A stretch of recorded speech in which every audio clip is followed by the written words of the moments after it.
الحمد لله نحمده ونستعينه ونستغفره ونؤمن به ونتوكل عليه ونعوذ بالله من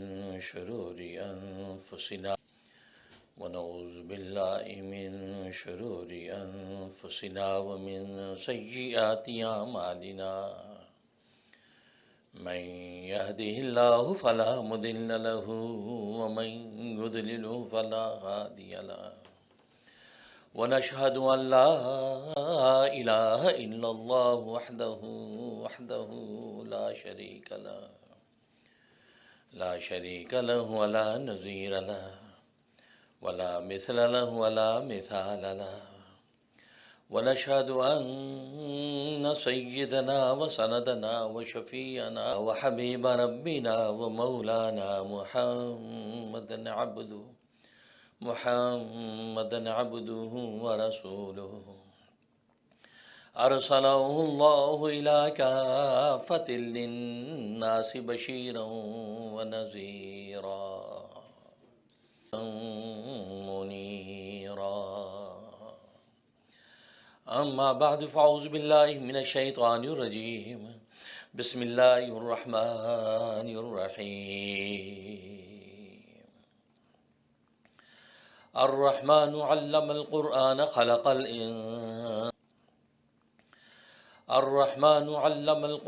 خلق الإنسان علمه البيان. صدق اللہ. بزرگان محترم، برادران عزیز اور میری اسلامی بہنیں، اللہ نے انسان کو دنیا میں بحیثیت مسافر کے بھیجا ہے. دنیا اس کے رہنے کا ٹھکانہ نہیں ہے، بلکہ یہ حالت سفر کا نام دنیا ہے. چنانچہ ابتدائی آفرینی سے انسان دنیا میں آتا رہا اور یہ سلسلہ قیامت تک جاری اور ساری رہے گا. کوئی بھی مستقل اس دنیا کے اندر رہنے کے لیے نہیں آیا، بلکہ مسافر بن کے وہ اپنے سفر کو طے کرتا ہے. اس لیے کہ ایک انسان کا مبدا ہے، ایک انسان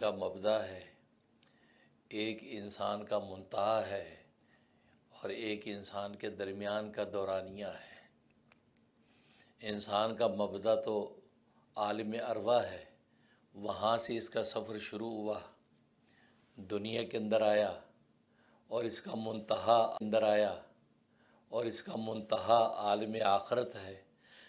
درمیان کا جو عرصہ ہے یہ گویا کہ اس کا دورانیہ ہے سفر کا. تو گویا کہ ایک مبدا، دوسرا جو ہے معاد، اور تیسرا میعاد.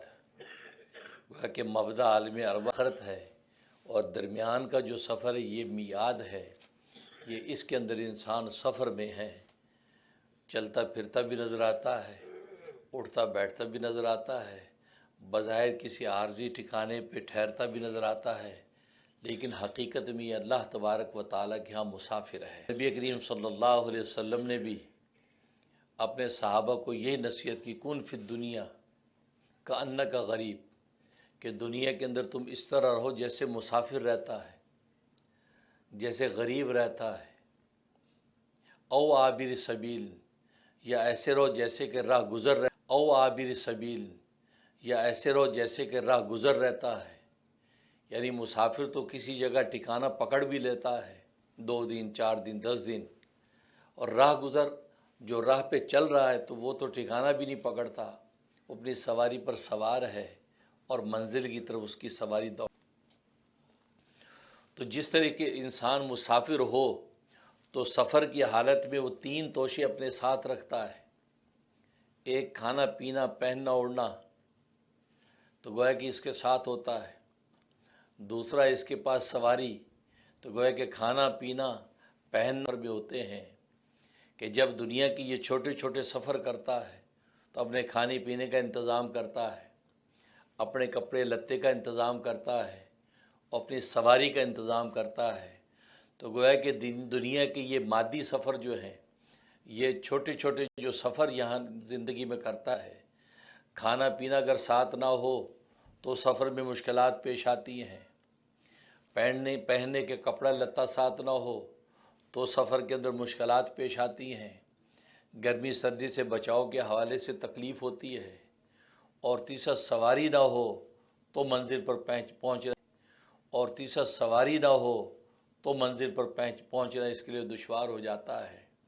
تو دنیا کے سفر جب کرتا تو یہ تین چیزوں کو فوکس کرتا ہے کہ کھانے پینے کے کیا انتظامات ہیں، پہننے اوڑھنے کے حوالے سے کپڑے کتنے رکھنے ہیں، اور پھر سواری کیسی ہے، کون سے اونٹ کے اوپر کجاوا باندھنا ہے۔ تو گویا کہ دنیا کے اندر ان تین توشوں کو لے کے چلتا ہے۔ تو جس طریقے سے دنیا کے چھوٹے چھوٹے سفروں میں بھی تین توشے اس کے ساتھ ہوتے ہیں، تو یہ خود زندگی ایک بہت بڑا سفر ہے کہ جس کا مبدا عالم ارواح تھا، جس کا منتہا عالم آخرت ہے، اور یہ درمیان کا طویل ترین جو سفر ہے، اس کے اندر بھی اللہ تبارک و تعالی نے تین توشے عطا کیے ہیں۔ یہ تین توشے اگر اس کے ساتھ ہوتے ہیں تو یہ منزل مقصود پر کامیابی سے پہنچتا ہے۔ ایک توشہ اس انسان کو جو اللہ تبارک و تعالی نے عطا کیا ہے، وہ حواس خمسہ ظاہرہ کا عطا کیا ہے کہ آنکھوں سے یہ دیکھتا ہے، کانوں سے سنتا ہے، زبان سے بولتا اور چکھتا ہے، ہاتھ پیر سے پکڑتا ہے، اور ناک سے سونگھتا ہے۔ تو یہ حواس خمسہ ظاہرہ ایک سفر کا توشہ یہ ہے کہ دنیا کے اندر یہ ان پانچ جو حواس خمسہ ظاہرہ ہیں اس کے ذریعے سے دنیا کے سفر کو طے کرتا ہے۔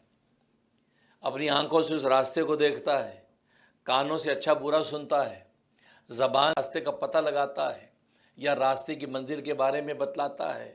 تو گویا کہ حواس خمسہ ظاہرہ یہ ایک طرح کا طالب علم ہے، تو گویا کہ اس کے ذریعے سے وہ طالب علم کی مہم میں لگا رہتا ہے اور منزل کی طرف چلتا ہے۔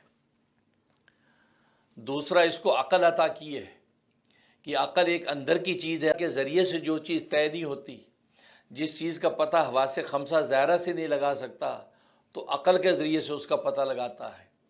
عقل کے ذریعے اس کو پتہ چلتا ہے کہ ایسی چیز جو نہ چکھنے میں آتی ہے، نہ دکھنے میں آتی ہے، نہ سننے میں آتی ہے، نہ سونگھنے میں آتی ہے، نہ پکڑنے اور چھونے میں آتی ہے، نہ پکڑنے اور چھونے میں آتی ہے، تو اس چیز تک انسان اپنی عقل کے ذریعے سے پہنچتا ہے۔ تو دوسرا توشہ اس سفر کا اللہ تبارک و تعالی نے عقل عطا کی ہے۔ اور تیسرا توشہ وحی الہی کا ہے، اللہ تبارک و تعالی نے اپنی وحی کا نور اس کو عطا کیا ہے کہ عقل کی دسترس میں بھی نہیں آتی، اس کو یہ اللہ تبارک و تعالی کی وحی کے نور سے حاصل کرتا ہے۔ ظاہر دنیا میں بے شمار ایسی چیزیں ہیں کہ جو حواس خمسہ ظاہرہ کی دسترس میں نہیں ہیں، پھر عقل بھی وہاں پر عاجز ہو جاتی ہے، تو وہاں پر اللہ تبارک و تعالیٰ کی وحی کا نور متوجہ ہوتا ہے، وحی کے نور کے ذریعے سے پھر وہ اپنی منزل کو پہنچتا ہے۔ تو جس طریقے سے دنیا کے مادی سفروں کے اندر اگر کوئی ایک توشہ نہ ہو تو انسان سفر کے اندر تکلیف محسوس کرتا اور منزل تک پہنچنا دشوار ہو جاتا ہے، تو بالکل اسی طریقے سے اس زندگی کے یہ تین توشے اگر سفر کی اس کے پاس نہیں ہیں یا ان میں سے کوئی ایک نہیں ہے تو یہ اپنی منزل تک پہنچنے اس کے دشوار ہو جاتا ہے۔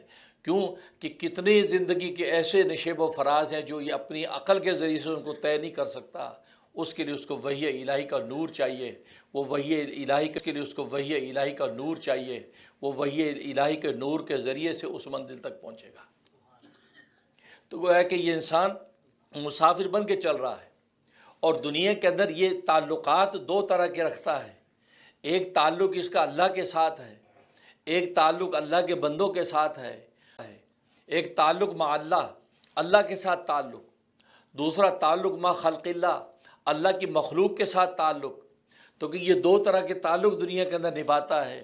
اللہ تبارک و تعالیٰ کے ساتھ تعلق کو عبادت کہتے ہیں، اور بندوں کے ساتھ تعلق کو معاشرت کہتے ہیں۔ تو گویا کہ اللہ عبادت کرنے کا پابند ہے، اللہ تبارک و تعالیٰ کو یاد کرنے کا پابند ہے، اللہ تبارک و تعالیٰ کے احکام پر چلنے کا پابند ہے۔ تو گویا کہ اس عابد کا معبود کے ساتھ عبادت کا تعلق ہے کہ یہ عابد ہے، اللہ تبارک و تعالیٰ معبود ہے، اور دونوں کے درمیان عبادت کا تعلق ہے۔ اور عبادت کا مطلب اللہ کی نامرضیات سے پرہیز کرنا، کہ جس پر اللہ راضی ہوتا اس کو کرنا اور جس سے اللہ ناراض ہوتا اس سے پیچھے ہٹنا، تو گویا کہ یہ عبادت کا خلاصہ ہے۔ تو گویا کہ تعلق مع اللہ یہ عبادت ہے۔ اور دوسرا تعلق مع خلق اللہ، اللہ کی مخلوق کے ساتھ تعلق، یہ معاشرت ہے کہ مخلوق کے ساتھ آپ کی کیسی ہونی چاہیے، رہن سہن کیسا ہونا چاہیے۔ پھر دنیا کے اندر جو اللہ نے رشتے اور ناطے بنائے ہیں، کئی خونی رشتے ہیں، کئی نسبی رشتے ہیں، کئی نسبتی رشتے ہیں، کئی جو معاشرتی رشتے ہیں، کئی ہمسائیگی کے رشتے ہیں، کئی انسان کے گھر بازار کے رشتے ہیں، تو کئی طرح کے رشتے دنیا کے اندر ہیں۔ یہ رشتے ہیں تو کئی طرح کے رشتے دنیا کے اندر ہیں، یہ سارے کے سارے رشتے معاشرت کے ذریعے سے طے ہوتے ہیں۔ جب معاشرت اچھی لے کر یہ چلتا ہے تو ان رشتوں کو طے کر کے منزل پہ پہنچتا ہے۔ اگر یہ عابد اچھا ہے لیکن معاشرت اس کی اچھی نہیں ہے تو اللہ تبارک و تعالیٰ کیا اس سے سوال کیا جائے گا، پوچھا جائے گا۔ یہ اچھی نہیں ہے تو اللہ تبارک و تعالیٰ کیا اس سے سوال کیا جائے گا، پوچھا جائے گا۔ یا معاشرت اچھی ہے لیکن اللہ کی عبادت اچھی نہیں ہے تو اللہ تبارک و تعالیٰ کے سامنے یہ مجرم بن کے کھڑا ہوگا۔ ہاں، معاشرت اور عبادت یہ دونوں کی دونوں سموتھ چلنی چاہیے۔ یہ گویا کہ یہ دونوں، یہ ریل کی دو پٹریوں پر انسان کی زندگی کی گاڑی چلتی ہے۔ اگر ریل کی ایک پٹڑی ہو، دوسری نہ ہو، یا دوسری ہو پہلی نہ ہو، یا دونوں نہ ہو، تو ظاہر ہے کہ ریل جو ہے اس پٹری پہ چل نہیں سکتی۔ تو انسان کی زندگی کی جو ریل گاڑی ہے ان دو پٹریوں پہ چلتی ہے۔ ایک پٹری کا نام عبادت ہے، یعنی تعلق مع پٹری کا نام معاشرت ہے، یعنی تعلق مع خلق اللہ، اللہ کی مخلوق سے تعلق۔ دونوں پٹریاں کامل و سالم ہوتی ہیں، اب اس کی زندگی کی ریل گاڑی اس پر چل کر اپنی منزل پہ پہنچ جاتی ہے۔ اس لیے معاشرت کی بڑی اہمیت ہے۔ اس لیے عبداللہ بن عباس رضی کی بڑی اہمیت ہے۔ اس لیے عبداللہ بن عباس رضی اللہ تعالیٰ فرماتے ہیں کہ قرآن کریم میں اللہ تبارک و تعالیٰ نے نماز کا اتنی مرتبہ حکم نہیں دیا جتنی مرتبہ اچھی معاشرت کا حکم دیا ہے۔ نماز یہ اللہ تبارک و تعالیٰ کے حقوق میں سے ہے، اور حقوق اللہ تبارک و تعالیٰ اپنی رحمت سے اگر کسی بندے کی حق تلفی کر دی، اس کے حق کو آپ نے سلب کر لیا، تو وہ بندہ جب تک معاف نہیں کرے گا تو اللہ تبارک و تعالیٰ کے اس کی معافی نہیں ہوگی۔ اور ظاہر ہے کہ بندہ تو کم ظرف ہوتا ہے، کم ظرف عام طور پہ معاف نہیں کیا کرتا۔ اللہ تبارک و تعالیٰ تو وسیع الظرف ہے، اس کا نام اللہ تبارک و تعالیٰ تو وسیع الظرف ہے، اس کا نام بھی واسعون ہے۔ وہ تو نام سے ہی واسع ہے، وسیع ہے، وہ وسعت ظرفی رکھتا ہے، وہ اپنی عبادت کے حوالے سے اس کی کمی کوتاہی کو معاف بھی کر سکتا ہے۔ لیکن معاشرت کی کمی کوتاہی، بندے کا چونکہ حق تلف کیا ہے تو ضروری نہیں کہ بندہ آپ کو معاف کر دے۔ بندے کا چونکہ حق تلف کیا ہے تو ضروری نہیں کہ بندہ آپ کو معاف کر دے۔ بندہ اللہ تبارک و تعالیٰ کے دربار میں جا کے شکایت کر کے اپنا حق وصول کرے گا تو کیا ہوگا؟ تو معلوم ہی ہوا۔ اس لیے فرمایا کہ معاشرت کی قرآن کریم میں اس قدر تاکید، یہاں تک کہ خود نبی کریم صلی اللہ علیہ وسلم نے بھی بہترین معاشرت کی بار بار تاکید فرمائی۔ نواس ابن سمعان ایک صحابی ہیں، وہ آئے، کہا کہ یا رسول اللہ کو نصیحت فرمائیے کہ نیکی اور گناہ کی حقیقت کیا ہے، بر اور اسم کی حقیقت کیا ہے۔ اللہ اکبر۔ سرکار دو عالم صلی اللہ علیہ وسلم فرمایا البر فرمایا حسن الخلق، حسن اخلاق یہ نیکی ہے۔ اور فرمایا گناہ ما حاکا فی صدرک، گناہ وہ چیز ہے جو تمہارے سینے میں کھٹکے، تمہارے دل میں کھٹکے، اور تم اس کو لم یطلع الناس علیہ، اور تم یہ نہ چاہو کہ لوگوں کو پتہ چلے، لوگوں سے چھپاؤ اور دل میں وہ چیز کھٹکے، فرمایا سمجھ جاؤ کہ یہ گناہ ہے۔ کر دی، ایسا اچھا ڈیفائن کر دیا کہ اگر آپ کو کوئی مفتی نہیں ملا، کوئی کتاب نہیں ملی، کوئی عالم فاضل نہیں ملا، تو آپ سوچ لیں میرے یار دل میں یہ بات کھٹک رہی ہے اور ایسی بات ہے کہ میں نہیں چاہتا کہ لوگوں کو بھی پتہ چلے، تو سمجھ جائیں کہ یہ گناہ کی چیز ہے۔ تو کہ گناہ کی ایسی ڈیفینیشن کر دی چیز ہے، تو کہ گناہ کی ایسی ڈیفینیشن کر دی۔ تمہارا کہ دیکھو نیکی کیا کہا، البر حسن الخلق، فرمایا کہ نیکی حسن اخلاق کا نام ہے، اور حسن اخلاق کا مطلب معاشرت ہے، کیونکہ حسن اخلاق کا تعلق اللہ سے تو نہیں ہے، حسن اخلاق کا تعلق تو خلق اللہ سے، اللہ کی مخلوق کے ساتھ ہے، کہ آپ کو ان کیسی ہے، کردار و احوال کیسے ہیں، نشست و برخاست کیسی ہے، آپ اپنے دوستوں کے اندر کس انداز سے ان کے ساتھ بیہیو کرتے ہیں، بیوی بچوں کے ساتھ آپ کا رویہ کیا ہے، بازار کے اندر آپ کے دکانداروں کے ساتھ رویہ کیا ہے، شب و روز اجنبی ملنے والوں کے ساتھ آپ کا رویہ کیا ہے، گویا کہ یہ حسن اخلاق ہے۔ تو نبی نے فرمایا حسن اخلاق فرمایا یہ نیکی کی حقیقت ہے۔ اگر حسن اخلاق کسی کو نہیں ملا تو معلوم ہے کہ وہ نیکی سے بالکل فارغ ہو، اس کے بعد نیکی نہیں ہے، بھلے وہ نمازی بھی ہو، روزے دار بھی ہو، زکاتیں بھی دیتا ہو، حج بھی کرتا ہو، اگر اس کے بعد حسن اخلاق نہیں ہے تو فرمایا کہ گویا کہ اس کے بعد کوئی نیکی نہیں ہے۔ چنانچہ صحیح مسلم کی حدیث ہے، سرکار دو عالم صلی اللہ علیہ وسلم سے پوچھا گیا کہ یا رسول اللہ صلی اللہ علیہ وسلم، ایک خاتون ہے، بڑی تہجد گزار ہے، بڑی نیک ہے، اور 5 وقت کی نماز تو کیا، وہ تو تہجد بھی پڑھتی ہے، تلاوت قرآن کلام کا پاک جو ہر وقت کرتی ہے، لیکن زبان کی ایسی زہریلی ہے کہ پورا محلہ اس سے تنگ ہے، ایسی صلواتیں محلے والوں کو سناتی ہے، کوئی اس کے ہتھے چڑھ جائے بس پھر وہ بچ کے جاتا نہیں، محلے والوں کو سناتی ہے، کوئی اس کے ہتھے چڑھ جائے بس پھر وہ بچ کے جاتا نہیں ہے۔ اور ہوتی ایسی بڑیاں بہت ہوتی ہیں محلے گلی کوچوں کے اندر۔ تو فرمایا اس کے بارے میں کیا حکم ہے بڑی تہجد گزار، بڑی نیک صالح، بڑی باتیں کرتی ہے، اور لیکن ادھر حالت یہ ہے کہ پورا محلہ جو فرمایا کہ وہ جہنم میں جائے گی، جہنمی ہے، فَهِيَ فِي النَّارِ، وہ جہنم میں جائے گی۔ اور فرمایا کہ دوسری ایک خاتون ہے کہ نماز روزہ تو اس کا ایسا ہی ہے، بس ٹوٹی پھوٹی نماز پڑھ لیتی ہے، لیکن حسن اخلاق اس کا ایسا کہ پورا محلہ اس کو دعائیں دیتا، پورے محلہ اس سے خوش ہے، ہر ایک کی خدمت کرتی ہے، ہر ایک کا خیال کرتی ہے، ایسی خاتون۔ اس کے بارے میں کیا فرمایا؟ فَهِيَ فِي الْجَنَّةِ، فرمایا وہ جنتی ہے۔ اب آپ اندازہ کیجئے کہ ایک خاتون حسن اخلاق کی وجہ سے جنتی قرار دی جا رہی ہے، اور دوسری سوء اخلاق کی وجہ سے جہنمی قرار دی جا رہی ہے۔ معلوم کہ حسن اخلاق، اس لیے نبی نے فرمایا کہ نیکی کی حقیقت ہی حسن اخلاق ہے۔ اگر آپ اچھی نماز پڑھتے ہیں لیکن آپ کی لوگوں کے ساتھ اچھی معاشرت نہیں ہے، ہر آدمی آپ کو حقیر نظر آتا ہے، آپ تہجد پڑھتے ہیں لیکن ہر بے نمازی آپ کو جہنمی نظر آتا ہے، تو پھر آپ سمجھ لیں کہ آپ حسن اخلاق کے مقام پر نہیں ہیں۔ اور 5 وقت کی نمازیں، اکٹھی جماعتیں، ایک امام کے پیچھے سجدے، اس کا مقصد تو یہ تھا کہ یہ صبح شام کی ملاقاتیں آپ کے قلوب کے اندر محبتیں پیدا کر دیں، آپ قلوب میں الفتیں پیدا کر دیں، ایک دوسرے کے درد کو پہچاننے لگیں، بجائے اس کے اب معاشرت جسم تو جمع ہے لیکن قلب ایک دوسرے نہیں رکھتے۔ 5 وقت کی جماعت کا مقصد یہ تھا کہ آپ ایک دوسرے کو دیکھو، اس کا حال پوچھیں، آپ خیریت سے ہیں، آپ بیمار لگ رہے ہیں، خیریت سے سب ٹھیک ہے، اللہ کی خدمت ہے، جی آپ کو پہلی دفعہ دیکھا مسجد میں، آپ مسافر ہیں، کہاں سے تشریف لائے؟ جی میں فلاں جگہ، اچھا میرے اللہ کی خدمت ہو تو بتائیے، ہاں میں فلاں جگہ، اچھا میرے اللہ کی خدمت ہو تو بتائیے، ہاں میں کوئی مکان ڈھونڈ رہا ہوں، یہاں میں شفٹ ہوا ہوں، اچھا ٹھیک ہے، اس میں ہم آپ۔ لیکن آج آپ مسجدوں میں حال دیکھیں، ہر آدمی اونٹ کی طرح منہ اٹھا کے نکلتا ہے، منہ اٹھا کے آتا ہے، اس کو پتہ ہی نہیں کہ سامنے سے کون گزرا، کون ہے۔ ایون سلام ایک دوسرے کرنے کی توفیق نہیں ہوتی کیونکہ دیکھتے میں جانتے، سلام ایک دوسرے کرنے کی توفیق نہیں ہوتی کیونکہ دیکھتے میں جانتے نہیں اس کو، سلام کیا کروں؟ جوتے پہن رہا ہے، وہ گزر رہا ہے، جوتے پکڑ کے جا رہا ہے، پھر لائن میں لگے ہوئے ایسے جا رہے ہیں جیسے اونٹ نہیں، اونٹوں کی قطار نہیں۔ اللہ تبارک و تعالیٰ دیکھ رہے ہیں، اللہ کی نظر تمہاری نمازوں پہ نہیں، اللہ کی نظر تمہارے دلوں پہ ہے۔ تبھی تو حدیث میں آتا ہے کہ ملائکہ کسی کی بہت نیکیوں کے دفتر سامنے رکھیں گے کہ اللہ اس نے یہ نمازیں پڑھی، اس نے یہ روزے رکھے، اس نے یہ ذکر اذکار کی، اس سے اتنی نیکیاں کی، فرمایا یہ ساری کی ساری لپیٹ کے اس کے منہ پہ مار دو، اس کو جہنم میں ڈال دو۔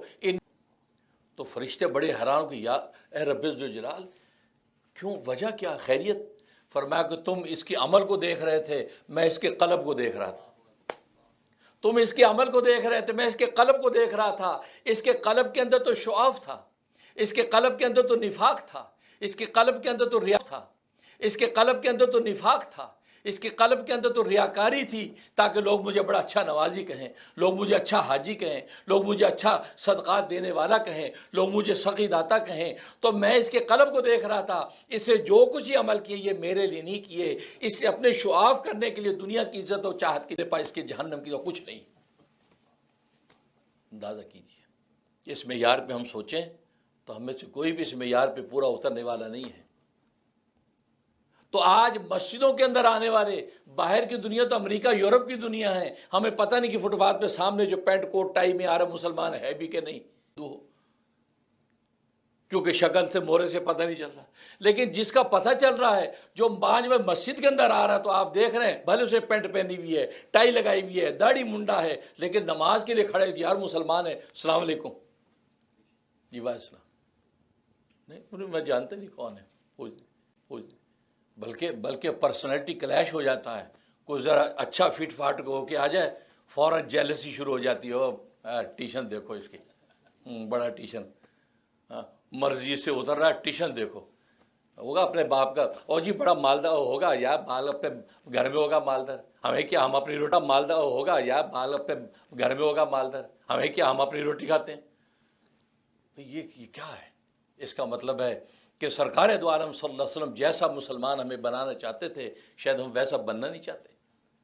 یہ ہماری معاشرت، تو مسجدوں کے اندر یہ صورتحال ہے، بازاروں کی تو دور کی بات ہے، تو مسجدوں کے اندر یہ صورتحال ہے، بازاروں کی تو دور کی بات ہے، بازاروں میں تو دور کی بات ہے۔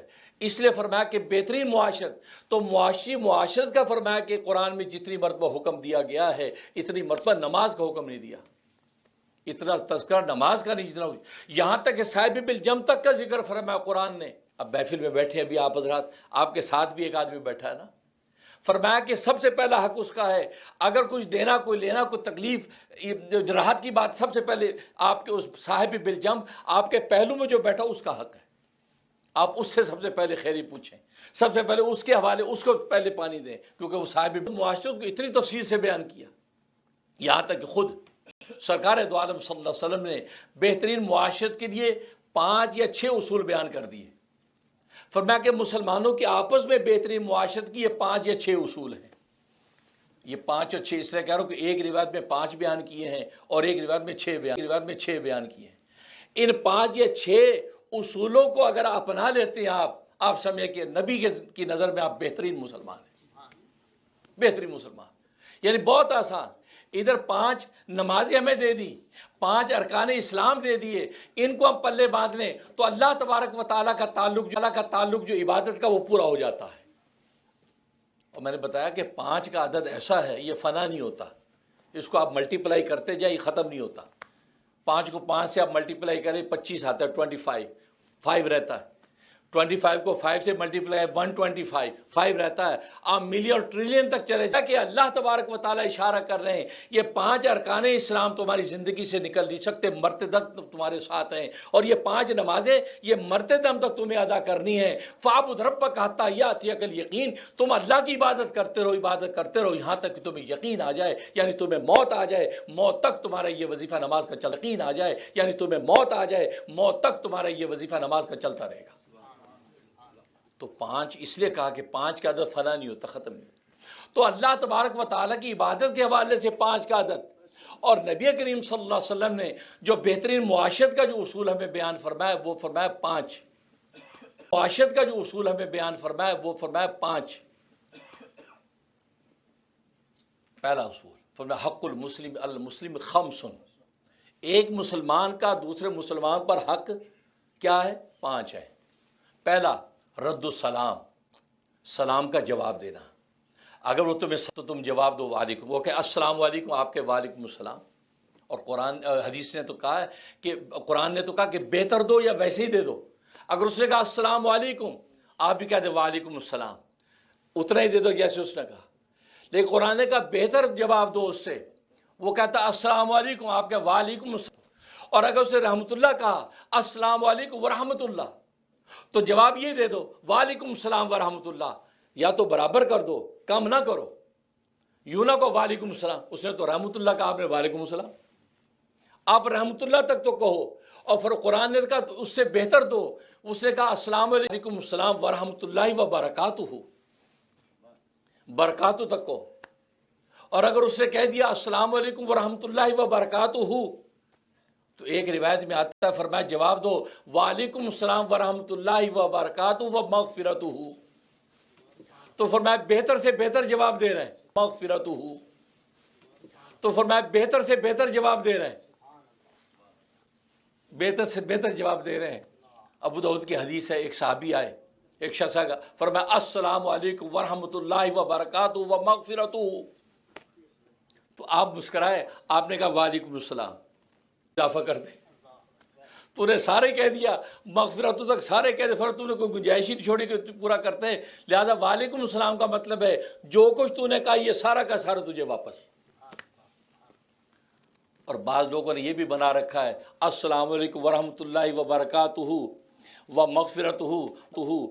ومغفرتہ وجنت و حلال ہو جہنم حرام ہو، یہ وہ کوئی اضافہ نہیں ہے بھائی، یہ لوگوں نے ایسے بنا لیا، جنت حلال ہو جہنم حرام ہو، ایسا کچھ اضافہ نہیں، مغفرت تک آتا ہے، لیکن عام جو سنت نبی کی برکاتوں تک ہے، السلام علیکم ورحمۃ اللہ وبرکاتہ، تو آپ بھی جواب میں کہہ دیں وعلیکم السلام ورحمۃ اللہ وبرکاتہ۔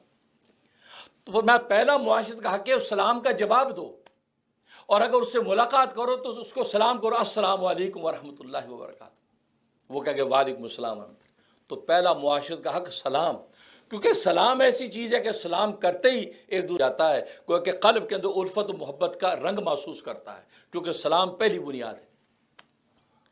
اور دوسرا فرمایا تشمیت العاطس، اگر وہ چھینکے اور چھینک پر الحمدللہ کہے تو اس کا جواب دو یرحمک اللہ، ظاہر چھینک آتی ہے تو کہتا الحمدللہ، اب یہاں گورے کالے، ظاہر چھینک آتی ہے تو کہتا الحمدللہ، اب یہاں گورے کالے گاڈ بلیس، اور ان کو تو اتنی عادت ہے کہ ہمیں نبی کی سنت کی عادت نہیں جتنی ان لوگوں کو عادت ہے، یا آپ کہیں بھی بیٹھے چھینک آ جائے بجائے دور سے، گوری ہوگی گورا ہوگی دور سے بولے گاڈ بلیس کہے گا، اور ہمیں بھی عادت پڑ گئی ہم سنت طریقہ اختیار کریں، جب اس نے چھینکا کہا الحمدللہ آپ کہا یرحمک اللہ، یرحمک اللہ، اور وہ جواب میں کیا کہے فرمایا یہدیکم اللہ ویصلح بالکم، یعنی پورا ادب ہے یہ، یہدیکم اللہ ویصلح بالکم، تو چھینک والا یہ کہے، تو گئے تشمیت العاطس، تو چھینک والا یہ کہے، تو گئے تشمیت العاطس، فرمایا کہ چھینک آئے اور اس پر الحمدللہ کہے تو فرمایا کہ اس کا جواب دو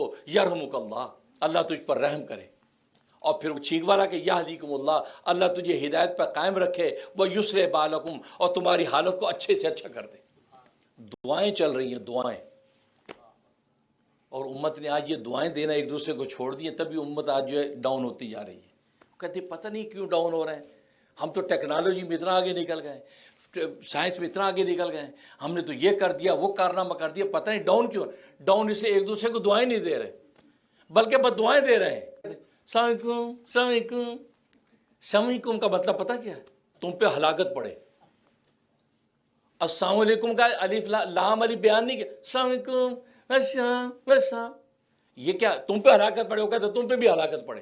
اب بتائیے، اب ہلاکت نہیں پڑے گی تو کیا پڑے گی بھائی؟ السلام علیکم پورا کہیں آپ السلام علیکم، بعد لوگ سلام جی سلام، یہ کیا بھائی؟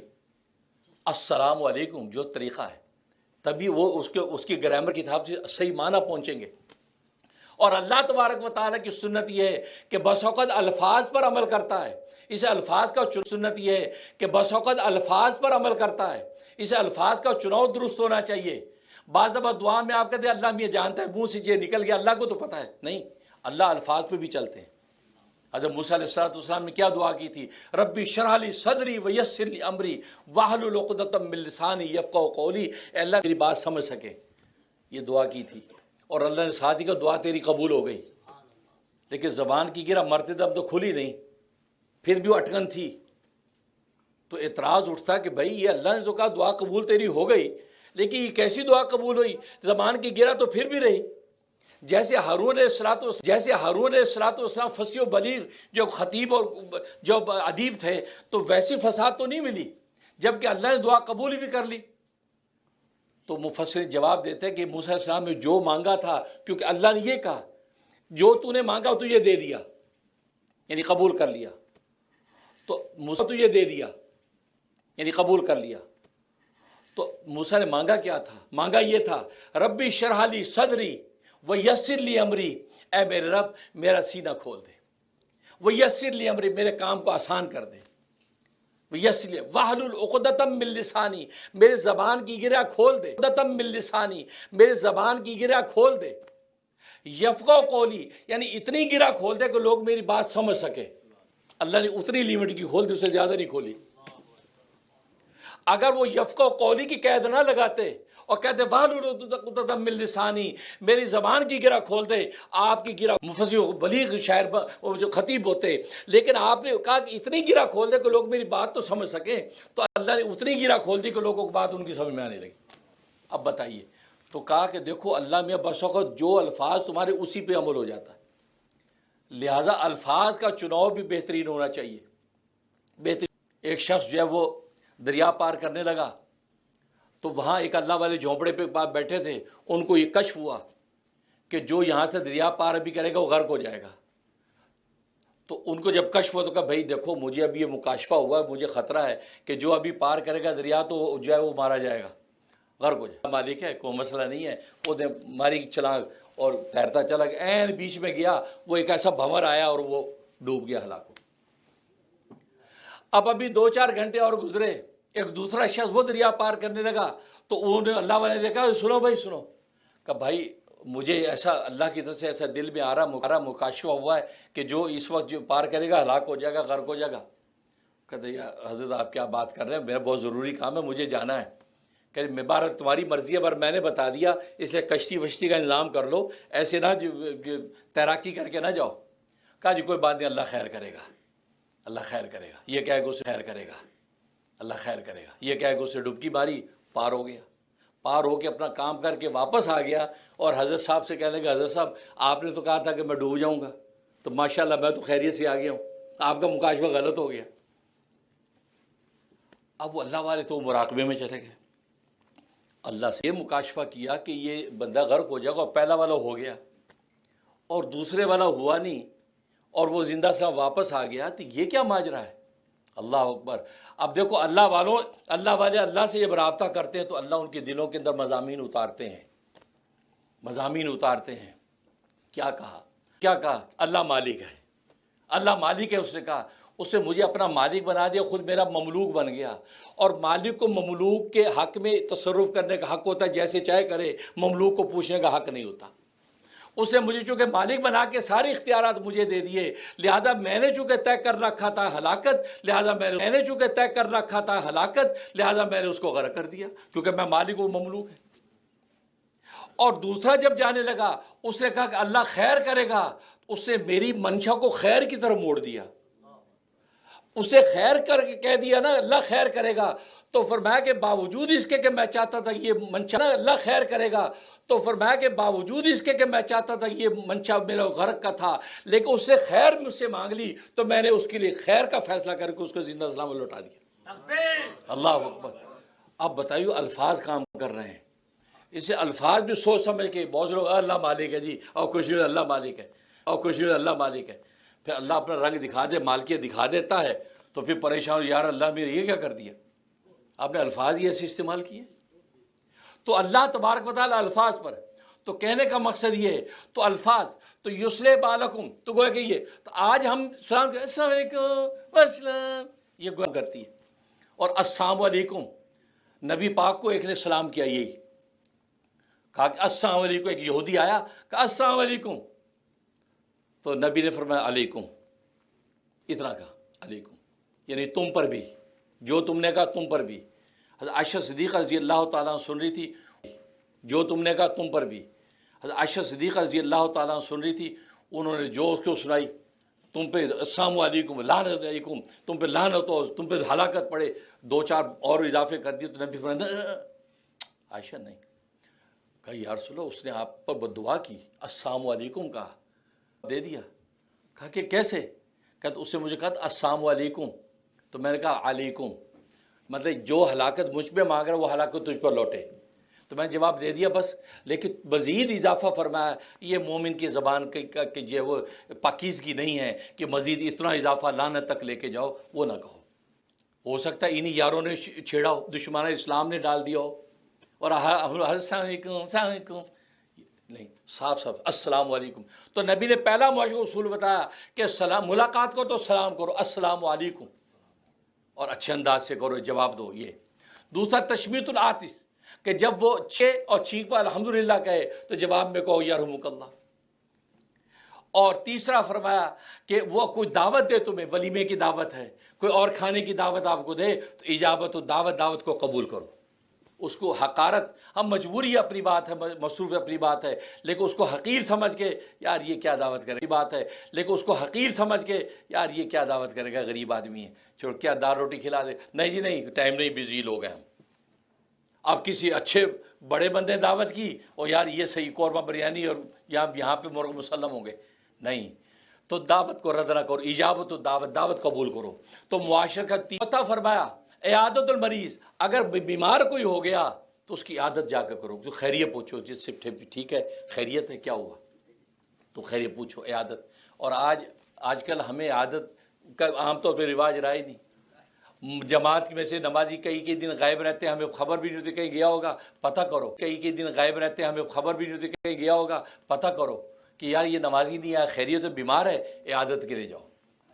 اور حدیث میں آتا ہے کہ جب مریض کی عادت کے لیے بندہ گھر سے نکلتا ہے تو 70,000 فرشتے واپس لوٹنے تک اس کے لیے مغفرت کی دعا کرتے رہتے ہیں.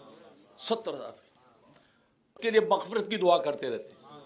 70,000 بتا دو. اور جب اس کے پاس جا کر بیٹھا ہوتا ہے، جب تک پاس بیٹھا رہتا ہے، فرمایا وہ جنت کے باغ میں ہوتا ہے. اور اس مریض کے سرانے پر اللہ تبارک و تعالیٰ فرمایا میں خود موجود ہوتا ہوں جو اس کی بات کو سن رہا ہوتا ہوں. یہ اتنی عیادت کی فضیلت ہے لوٹنے تک. تبھی تو میں ڈاکٹرز جو ہوتے ہیں نا، جو راؤنڈ کرتے ہیں ہاسپٹلوں میں ان کو کہا کرتا ہوں تم گھر سے عیادت کی نیت سے نکلا کرو کہ یا اللہ میں راؤنڈ کروں گا اور مریضوں کو دیکھوں گا، میں عیادت کی نیت کرتا ہوں، ان کی عیادت کی ڈیوٹی جاب تو ہو ہی جانی ہے، عیادت کی نیت کر کے نکلو. فرمایا شام کو گھر آنے تک آپ جنت کے فیصلے کر رہے ہیں. تو آسان ہو تمہاری یہ نوکری عبادت میں، ملازمت نوکری عبادت بن رہی ہے. تو عیادت کرو. اور 5واں اتباع الجنائز، جنازہ جو فوت ہو جائے تو اس کے جنازے میں جاؤ، جنازے میں شرکت کرو. پھر یہ کہ اس کی تدفین تک اس کے ساتھ رہو. شرکت یہ واجب ہے. تدفین تک یار میں تدفین تک نہیں جا سکتا، آپ مجھے اجازت دے دیں. اوکے ٹھیک ہے، اجازت.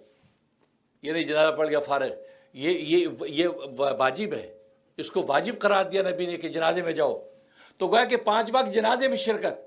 اور آج کل ہم کہہ نہیں کرتے، جاننے والا ہے او ہو یا اچھا فلاں صاحب ہے چلے گئے. لیکن کسی مسلمان والا ہے او ہو یا اچھا فلاں صاحب ہے چلے گئے.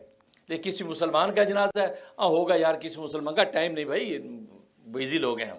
نہیں، اس کا مطلب اچھی معاشرت آپ کے پاس نہیں ہے. تو یہ اس حدیث میں 5 اچھی معاشرے بتا دی، 5 اصول معاشرت کے. اور میں بات 5 کا عدد فنا نہیں ہوتا، گویا کہ یہ معاشرے کیونکہ مرتے دم تک مخلوق کا تعلق تو ساتھ رہے گا. تو تعلق ما خلق اللہ جو معاشرت ہے وہ اس 5 کی معاشرت آپ کے ساتھ مرتے دم چل رہی ہے. اور صحیح مسلم کی حدیث میں 6 بتائی. اور چھٹی کیا ہے؟ فرمایا کہ جب کوئی تم سے نصیحت مانگے کہ جی مجھے کوئی نصیحت کیجئے تو پھر اس کو نصیحت کر دو. لوگ حضرت کو نصیحت فرمائیے تو فرمایا نصیحت کر دو. یہ نہیں کہ یار میں کیا نصیحت کر دوں، آپ تو ماشاءاللہ خود نیک آدمی ہیں، میں کیا، نہیں، نصیحت کرو. تو یہ چھڑ. تو اس مسلم کے حدیث میں 6 بتائے معاشرے 6 اصول. اور مزید کے بعد 6 کا عدد بھی ایسا ہے یہ کبھی فنا نہیں ہوتا. آپ 6 کو 6 سے ضرب دو کتنے ہوتا ہے؟ 6 رہتا ہے نا. 36 کو 6 سے ضرب دو 6 رہتا ہے. تو 6 کا عدد بھی اللہ تبارک و تعالیٰ ایسا بنایا ہے، یہ بھی ملین ٹریلین تک چلا جائے یہ فنا نہیں ہوتا. گویا کہ نبی نے بتا دیا کہ 6 ہو یا 5 ہو، یہ معاشرت ایسی ہے مرتے دم تک تمہارے ساتھ لگی ہوئی ہے. کیونکہ مخلوق کا تعلق تو چلے گا ہی چلے گا، لہٰذا اس اچھی معاشرے کو لے کے چلتے رہو. کیونکہ مخلوق کا تعلق تو چلے گا ہی چلے گا، لہٰذا اس اچھی معاشرے کو لے کے چلتے رہو گے تو اللہ تبارک و تعالیٰ کے سامنے شرمندگی نہیں ہوگی. تو عبادت بھی اچھی، معاشرت بھی اچھی. تو لہذا معاشرت اچھی کرنی ہے. یہ 6 چیزیں اپنے پلے باندھ لو کہ یہ 6 چیزوں پہ ہم نے عمل کرنا، آج سے آپ بہترین معاشرت کے حقدار بن جائیں گے. اور اللہ ہم نے عمل کرنا، آج سے آپ بہترین معاشرت کے حقدار بن جائیں گے. اور اللہ تبارک و تعالی دنیا میں آپ کے لیے جنت کے فیصلے کر دیں گے. اور آج معاشرت میں ہم سوچتے ہیں جی بس کسی کو جو ہنس کے سلام کر لیا، پھر دے دیا، کھلا دیا، بخد نہیں. یہ 5 چیزیں، 6 چیزیں، 6 چیزیں نوٹ رکھو. یہ ہے اچھی معاشرت، ان کو پورا کرنا، ہمیں کرنا بھی، اسلام کا جواب دینا بھی ہے. چھینک ہے الحمدللہ بولنا بھی ہو، یارحمک اللہ کے یہدیکم اللہ بھی کہنا ہے. تو بھائی یہ ساری چیزیں، مریض بیمار ہوئے آپ کے پاس بھی لوگ آئیں گے، آپ کسی دوسرے کے پاس بھی جائیں گے. تو گویا کہ یہ اچھی معاشرت کے 6 اصول نبی کریم صلی اللہ علیہ وسلم بتا دیے. جب اس کو لے کے چلے گا تو دنیا میں اللہ تبارک و تعالی اس کے جنت کے فیصلے کرتے ہیں. اس لیے بہترین عبادت اور اچھی معاشرت، یہ دو ہی چیزیں ہیں کہ جس کو انسان جو ہے اچھے انداز سے جب لے کے چلتا ہے تو پھر انسان کے لیے فیصلے۔ لیکن اگر اچھی معاشرت نہیں ہے، جیسے نبی نے بتا دیا اچھی معاشرت نہیں ہے، تو اس کا مطلب یہ ہے کہ بس پھر اللہ تبارک و تعالیٰ کے یہاں گویا کہ آپ کا ایک ہاتھ کٹا ہوا ہے، ایک ہاتھ کے ساتھ ٹنڈے آپ پیش ہوں گے، اور ٹنڈے سے سوال ہوگا تیرا دوسرا ہاتھ کہاں ہے؟ وہاں مارا جائے گا، اس کو جسٹیفائی کرنا مشکل ہوگا کہ تیرا ہاتھ کہاں ہے۔ اس کا مطلب ایک عبادت، اللہ کا تعلق عبادت ہے، بندوں سے تعلق معاشرت، ان دونوں چیزوں کو لے کے چلنا ہے۔ اور اب یہ لونڈا کہ جی مجھے کہے جی مجھے کوئی نصیحت کر دے، میں کیا نصیحت کروں، مجھے تو کچھ آتا ہی نہیں، یہ کہے گا۔ سب سے آسان نصیحت جو صحابہ ایک دوسرے کو کرتے تھے، سورۃ والعصر سنا دو، والعصر ان الانسان لفی خسر، قسم ہے زمانے کی انسان پورا کا پورا خسارے میں ہے، الا الذین آمنوا، مگر وہ لوگ جو ایمان لائے، دوسرے کو حق کی وصیت کرتے رہے، وتواصوا بالصبر، اور حق کی وصیت کے اندر جو امتحان آئے ان پر صبر کرتے رہے۔ فرمایا کہ یہ نصیحت ہے۔ اور صحابہ فرماتے جب اکٹھے ہوتے تھے، جب تک ایک دوسرے کو سورۃ والعصر نہیں سنا لیتے تھے، جدا نہیں ہوتے۔ یہ آپ کے لیے بہترین نصیحت، والعصر سنا دیا کرو کہ بھائی اس کے مضمون پہ غور کرو، آخرت میں پہنچو۔ اللہ سے دعا ہے کہ اللہ تبارک و تعالی عمل کرنے کی توفیق عطا فرمائے۔ وآخر دعوانا الحمدللہ رب العالمین۔